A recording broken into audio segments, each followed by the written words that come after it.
O embaixador Samuel Moncada, que é representante da Venezuela na ONU, enviou uma carta ao secretário-geral da Organização das Nações Unidas, Antônio Guterres, nesta segunda-feira, dia 15 de junho, denunciando que ele considera uma total negligência do Brasil em relação ao combate à pandemia.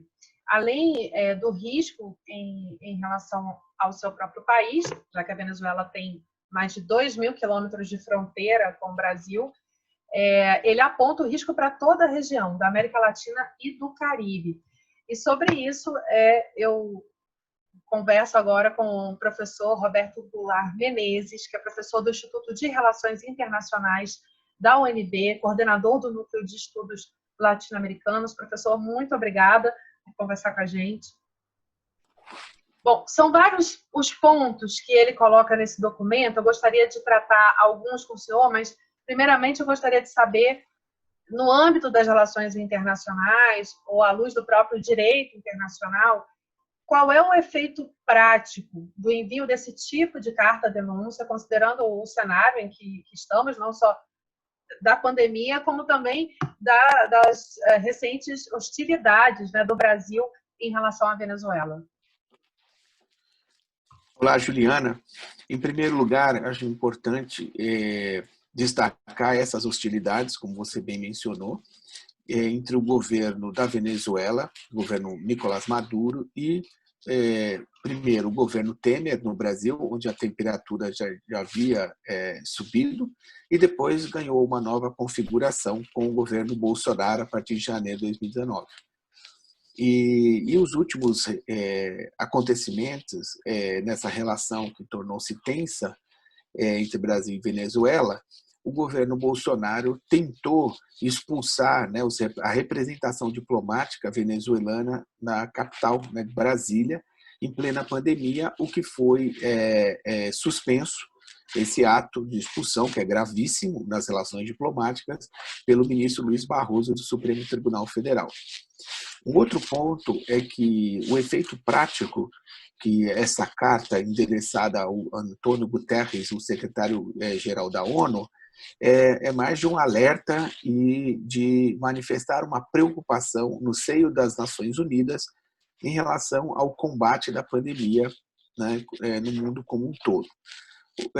O teor da carta, embora seja um documento curto, mas muito objetivo, ele traz preocupações que são preocupações que também no Brasil a imprensa tem discutido, que nós estamos lidando diariamente com elas. E o principal é exatamente o negacionismo por parte do governo Jair Bolsonaro, né, e seus assessores, assim como inclusive parte do seu ministério. 2 ministros da saúde foram substituídos neste ano, com um intervalo muito curto de tempo entre um e o outro, por conta exatamente de se recusarem a negar a ciência. Né? Ou seja, não queriam manchar suas biografias, ainda mais numa situação tão incerta como essa que a pandemia nos impõe. Então, portanto, enquanto que o mundo como um todo está recorrendo, né, à ciência, com exceção de pouquíssimos casos, né, pouquíssimos países, o governo Bolsonaro ele atua exatamente para tentar desconstruir as ações que podem preservar vidas no Brasil. E o Brasil está próximo já de 1 milhão de casos. Em 31 de maio, o Brasil tinha 500 mil casos. 16 dias depois, o Brasil já tem quase dobrou o número de casos e chegou a 900 mil. Ou seja, nos próximos dias passaremos de 1 milhão. Né? Considerando a subnotificação, nós estaremos em torno de acordo com os especialistas na área de saúde, estaríamos já em torno de 4 milhões de casos no Brasil. Então, o efeito prático é mais um alerta nas Nações Unidas, né, para exatamente jogar luz sobre o que o governo Bolsonaro tem emitido, né, em termos de opiniões, que são mais opiniões, porque não há fundamentos, argumentos do que tem sido apresentado, infelizmente, pelo governo. Primeiro, como menciona o documento, em rede nacional de rádio e televisão, quando o presidente se referiu a grave crise, né, sanitária que o mundo todo enfrenta como uma gripezinha, né? Um dos pontos que ele justamente menciona nesse documento é a discrepância de números entre o Brasil e a Venezuela, que mesmo considerando a diferença imensa de território, né, entre os dois países, proporcionalmente também gigantesca a diferença em relação ao contágio e ao número de mortes, não só do Brasil em comparação com a Venezuela, como com toda a região, né? O próprio documento cita que o Brasil representa 22% em relação a toda a região da América Latina e do Caribe. E aí eu te pergunto, professor, o Brasil poderia, independentemente desse documento, poderia vir a ser responsabilizado pela forma como ele está tratando do combate à pandemia, assim, em nível internacional, em alguma medida? Nesse momento, nós não temos em andamento nenhuma queixa contra o Brasil. Poderia ser na Comissão Interamericana de Direitos Humanos, né? Poderia ser levada ao próprio Conselho de Direitos Humanos da ONU, porque, inclusive, a Michelle Bachelet, a alta comissária de direitos humanos das Nações Unidas, um documento recente mostra o caso do Brasil, dos Estados Unidos, da França, a forte relação entre a pandemia, a desigualdade, o racismo, né? E isso tem, de fato, como nós estamos acompanhando, saltado aos olhos, né?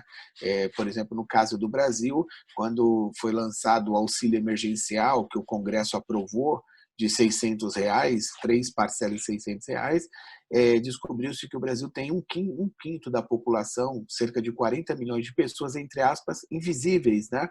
Porque elas não estão do ponto de vista do cadastro, né? Ou seja, não estavam nem no cadastro único, nem no Bolsa Família. O que pode ter ajudado a Venezuela a ter menos casos? Sem dúvida nenhuma, a crise econômica. Por quê? Porque empresas brasileiras como a Latam, como a Gol, como necessita das transações, necessita de dólares para que a aviação civil atue, né, num outro país, né, no caso, por exemplo, da Venezuela. Então, essas empresas pararam de voar. Já tem mais de 2 anos, né, pararam de voar. No caso, a Venezuela, né, sobretudo para a capital. Então, a Venezuela tem muita dificuldade com voos, porque tem dificuldade de acessar a moeda estrangeira, sobretudo o dólar, né, não só, mas sobretudo o dólar. Então, a crise econômica na Venezuela, ela também deixa a população mais exposta, porque é uma crise também de desabastecimento, infelizmente. Porque a Venezuela, sem ter os dólares enfrentando bloqueios na Inglaterra, né, de reservas em ouro do país, bloqueio nos Estados Unidos de ativos financeiros, de ativos físicos, inclusive, das suas empresas, né, das distribuidoras de petróleo, né, a Citgo nos Estados Unidos, que já dura alguns anos. Mas a crise econômica, ou seja, a redução do contato com estrangeiros, né, no que diz respeito a turistas, no que diz respeito à chegada, né, enfim, do vírus, a velocidade com que ele chegou na Venezuela, isso pode ter contribuído. É parecido com, não é igual, mas é um pouco parecido com a situação da Argentina, né? Mas só que a Argentina, diferente dos outros países da América do Sul, ela fechou rapidamente, ela tomou as medidas de fechar rapidamente as suas fronteiras, e inclusive, né, suspender voos internacionais, o que num primeiro momento foi tomado por alguns países como uma medida radical. Então, a Venezuela, nesse momento, ela tem menos casos que o Brasil, certamente, e é importante que, como há pessoas na Venezuela que estão próximo da fronteira com Roraima, né, com a capital Boa Vista, em Roraima, e que há registro também de que essas pessoas procuraram algum tipo de atendimento também na capital, né, na capital do estado de Roraima. Isso, ele até cita que tem um fluxo muito grande de pessoas, de venezuelanos, tentando regressar à Venezuela e que eles se preocupam com esse fluxo, porque eles estão saindo de estados como o próprio Amazonas, como Roraima, que são estados que estão extremamente afetados no Brasil pela Covid, né?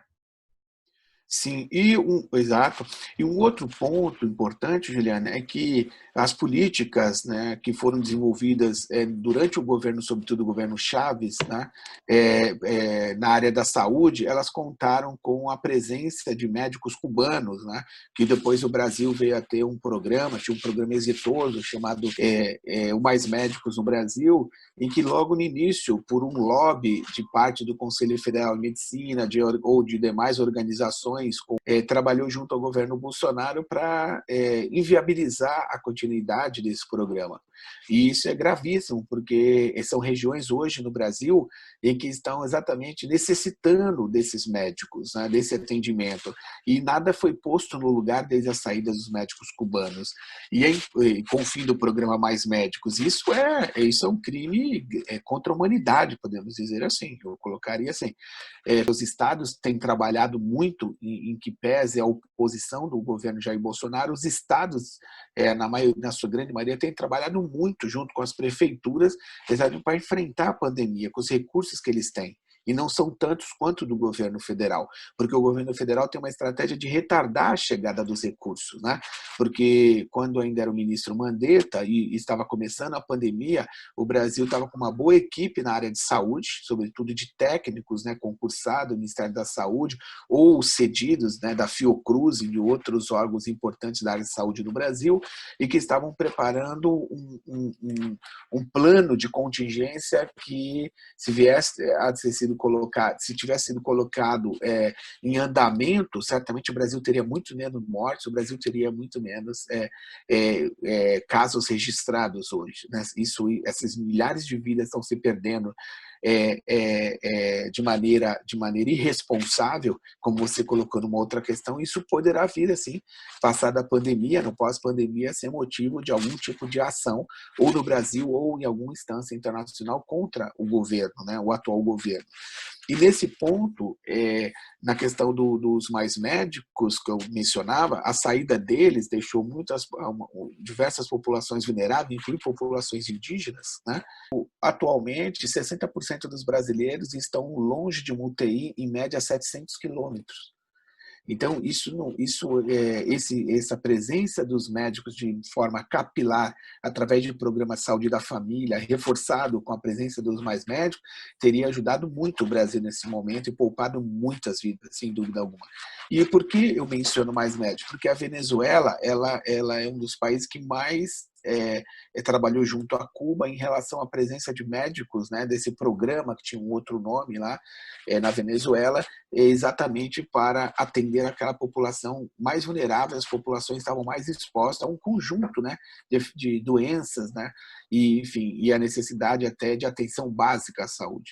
Então, creio que também isso pode ter contribuído com a disseminação por longo de mais de uma década, né, de um programa que certamente hoje deve estar mais debilitado pela falta de recursos por parte do governo venezuelano, mas pode ter contribuído também com a disseminação de práticas de higiene, cuidados básicos com a saúde, assim por diante, em que a população rapidamente absorveu, e que agora, mesmo com a falta de recursos materiais, a população esteja conseguindo contornar parte, né, dessa grave pandemia, dessa grave crise sanitária.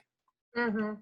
Não, na verdade, o governo venezuelano desde sempre conta, de fato, com um número expressivo de médicos cubanos que atuam dentro da Venezuela. Esse programa nunca cessou dentro da Venezuela, e acho que é importante também mencionar que Cuba vem sendo um dos países que tem mais contribuído também com essa força médica em relação a outros países do mundo, né? Eles mandaram delegações para países africanos, mandaram para a Itália, enfim, mandaram para o Vietnã, mandaram para vários países, e acaba fazendo aí uma diferença, né, esse apoio médico, né, de uma maneira geral para qualquer país, mas a Venezuela tem reportado a atuação, o trabalho, mesmo as estratégias, né, de prevenção que eles vêm usando, de testagem, de tudo, em parceria com médicos e especialistas cubanos. E agora, mais recentemente, uma delegação de médicos chineses também, que foi à Venezuela para também tratar digamos que do manejo técnico, né, de como tratar da situação de emergência sanitária. O embaixador Samuel Moncada, ele destaca ainda as ameaças que o governo brasileiro vem fazendo em relação ao multilateralismo, né, seguindo principalmente as orientações do presidente Donald Trump. Os Estados Unidos anunciaram recentemente que iriam se retirar, por exemplo, da OMS, e o Brasil, como tem feito desde o início, ameaçou fazer o mesmo. Ele tem tentado mimetizar aí enfim, decisões em nível diplomático internacional que os Estados Unidos aplicam, também outras decisões em nível interno, mas o que poderia ocorrer, professor, na prática, conosco, com o Brasil? Quer dizer, quais são os efeitos? Porque os Estados Unidos são uma potência, né? A gente tem que lembrar que nós somos um país gigantesco em termos continentais, mas não somos uma potência nem militar e nem, enfim, econômica como é os Estados Unidos, que talvez pudesse sair de uma situação como essa sem maiores prejuízos, ainda que seja o primeiro hoje no mundo, né, em número de casos e mortes, mas talvez pudesse sobreviver, digamos assim, a essa emergência sanitária sem o auxílio de uma organização como a OMS. Para o Brasil, o senhor entende que isso nos afeta? Mais à frente, nós sermos responsabilizados por atos de negligência mesmo no trato dessa situação? Desde 12 de março, quando a Organização Mundial da Saúde decretou estado de pandemia, né, por conta da Covid-19, rapidamente os países procuraram absorver essa recomendação, né? E o caso é que os Estados Unidos, a saída dos Estados Unidos, como o Donald Trump, né, anunciou a retirada do seu país, da organização, é um baque muito grande de usar esse termo, ou seja, é um tranco muito forte para a OMS, porque os Estados Unidos é o país que mais contribui financeiramente, não só com a OMS, mas com outras instituições do sistema ONU. Então, debilita economicamente a OMS. Qual é a base para a retirada do governo, da decisão do Trump, né? A base não é científica e a base também não é de um estranhamento, ou seja, de tomadas de decisões da OMS ser contrária aos interesses dos Estados Unidos, como você bem colocou, dado que ele é uma grande potência, né? Uma potência hegemônica na ordem internacional contemporânea. O fato é que o Donald Trump ele tem como uma das suas narrativas em relação à Covid, primeiro, de que o vírus, né, através de fake news, de informações que não são verdadeiras, né, querendo associar o vírus, né, a uma estratégia chinesa, a um caso bem pensado, né, enfim, do Partido Comunista Chinês para dominar o mundo, para debilitar as economias e assim por diante. E o segundo ponto é que a China, através da Sinovac, é uma das empresas chinesas, o Estado chinês, enfim, laboratórios, que estão entre as 10 vacinas mais promissoras, né, enfim, no curto prazo, para se combater a Covid. Então, a China tem trabalhado em cooperação com outros países, inclusive o Brasil, nesse momento. A China trabalha, o Sinovac vem trabalhando junto ao Instituto Butantan em São Paulo, o governo do Estado de São Paulo, que provavelmente terá financiamento da FAPESP também, da Agência de Amparo à Pesquisa do Estado de São Paulo, de tal modo que se o governo brasileiro, o governo do Estado de São Paulo, junto com o governo chinês, reforçando esse instrumento de cooperação na área da saúde, que o Brasil tem muito a contribuir, com a expertise do Butantan, da Fiocruz e assim por diante, e chegar a essa vacina será um ganho para o mundo todo, né? E, inclusive, poderá depois essa vacina ser produzida sem, tudo leva a crer, sem a proteção de patentes, o que é um outro dado geopolítico e econômico fundamental.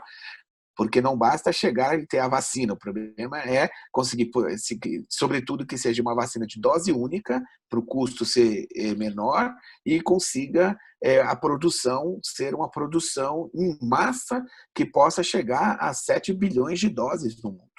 Isso é um desafio muito grande e que sem a cooperação científica, tecnológica, é quase impossível pensar num cenário, né, sem a cooperação, embora seja possível.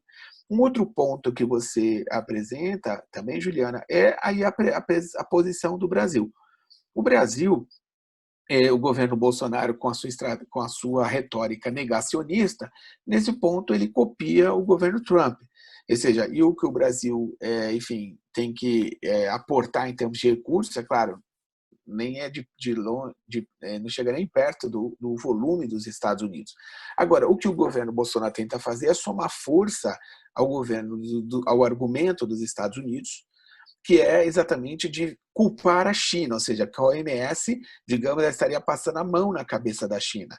E aí a União Europeia apresentou uma demanda na OMS de uma comissão independente para estudar o vírus, ou seja, a origem do vírus e assim por diante, se o governo chinês tinha conhecimento, quando ele tomou conhecimento do vírus, enfim, dos primeiros casos, assim por diante, até o momento da sua comunicação para a OMS. O que os Estados Unidos querem é que a China não só assuma a culpa e a responsabilidade pela disseminação do vírus pelo mundo, como ela no futuro próximo poderia ser, enfim, questionada de ela ter que reparar economicamente todo esse dano, né? Um dano imenso no mundo. Então, o governo Bolsonaro, o que tem ocorrido internamente é o quê? É que a China já passou a comprar mais carne da Argentina, a China, cumprindo o acordo comercial que ela assinou com o Donald Trump, né, com os Estados Unidos, ela já vem comprando mais soja dos Estados Unidos. Então, o que a China está dando a resposta é uma resposta na prática. A China não quer estremecer as relações com o Brasil, mas a China também não vai ficar sofrendo ataques, né, de ministros do governo Bolsonaro, ataques permanentes sem reagir. Inclusive, até o próprio ministro das Relações Exteriores do Brasil, Ernesto Araújo, chegou a batizar de comunavírus e assim por diante, uma série de insultos, né, ao povo chinês, à República Popular da China, que ele não vê nenhum problema em o fato de isso tudo estremecer as relações com aquele que é o principal parceiro comercial do Brasil. Tá certo. Bom, como eu disse, eu estou conversando com o professor Roberto Goulart Menezes, né, que é professor do Instituto de Relações Internacionais da UNB e coordenador do Núcleo de Estudos Latino-Americanos. Eu queria, finalmente, professor, dizer se o senhor acredita que essa situação de pandemia que a gente está vivendo acabou acrescentando, claro, de forma inesperada, mas real, um dado a mais na forma como o Brasil vem conduzindo isso também em nível internacional, mas um dado a mais na imagem do Brasil, que já está tão arranhada nesse aspecto das relações internacionais, da forma como o Itamaraty vem sendo conduzido. O senhor acredita que isso veio adicionar aí a esse dado histórico, digamos assim, que vai ficar essa marca para o governo brasileiro? O Ministério das Relações Exteriores, o Brasil, a maneira como ele vem sendo conduzido pelo atual ministro, não há dúvida nenhuma que mostra o desprestígio que o Ministério tem junto ao governo Bolsonaro, porque, primeiro, por ter escolhido um diplomata tão insignificante como aquele que ocupa o cargo hoje, sem visão estratégica, sem elaboração conceitual, nunca divulgou um documento, nesses quase 2 anos de governo, nós não temos um documento com as diretrizes da política externa do Brasil. O assessor para assuntos internacionais do governo Bolsonaro, né, Felipe Martins, a mesma coisa. Então, o que nós temos é um Ministério das Relações Exteriores que está subordinado a um dos filhos do presidente, o seu ministro, que é chamado Eduardo Bolsonaro, um deputado, que já presidiu a Comissão de Relações Exteriores e Defesa da Câmara dos Deputados, uma importante comissão, né, da Câmara dos Deputados, em que está sujeito aos caprichos desse deputado. Tanto é assim que nós tivemos o governo Bolsonaro, ou melhor, ainda o Bolsonaro, logo após a sua eleição, antes da sua posse, ao receber o John Bolton em sua casa no Rio de Janeiro, num condomínio, ele ofereceu ao John Bolton uma base militar dos Estados Unidos no Brasil. Isso pegou de surpresa a todos os brasileiros, mas sobretudo os militares que estão na base, boa parte deles na base de apoio ao governo Bolsonaro.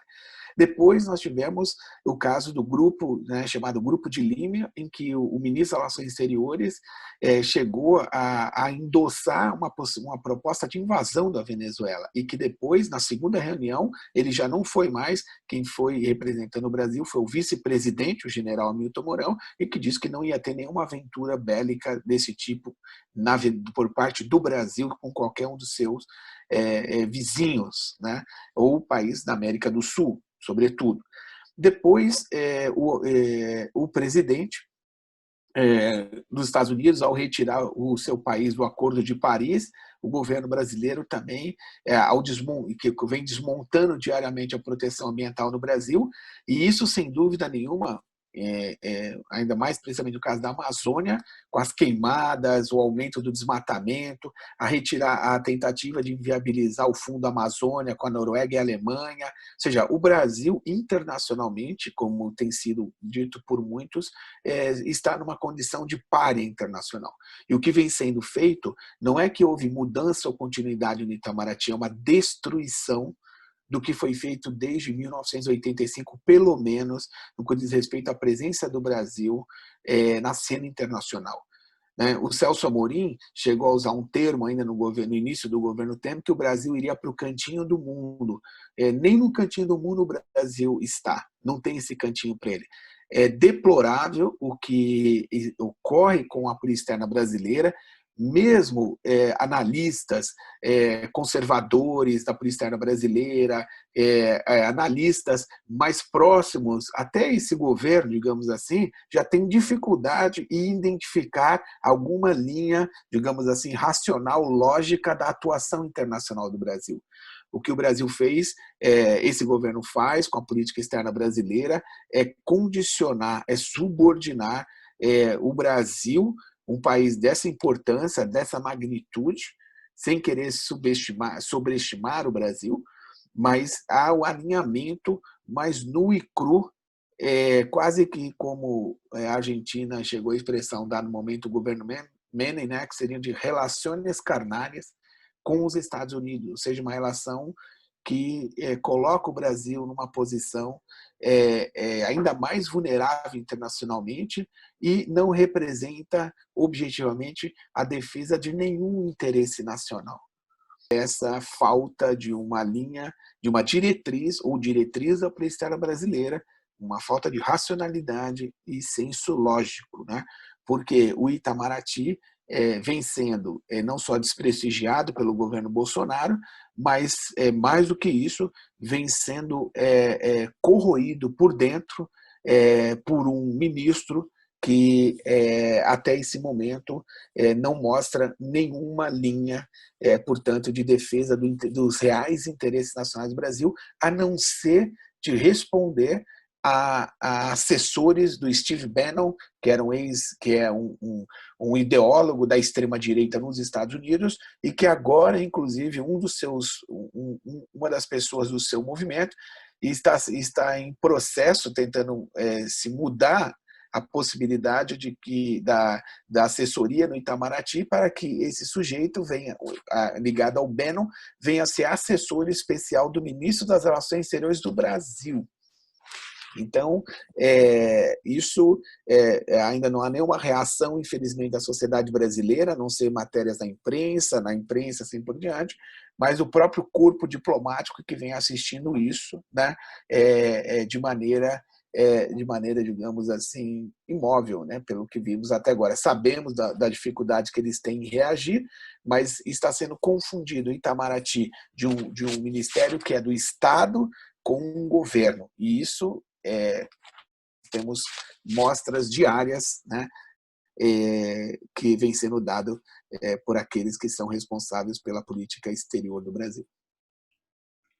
Certo, bom, muito obrigada mesmo, professor. Espero contar contigo em outra oportunidade também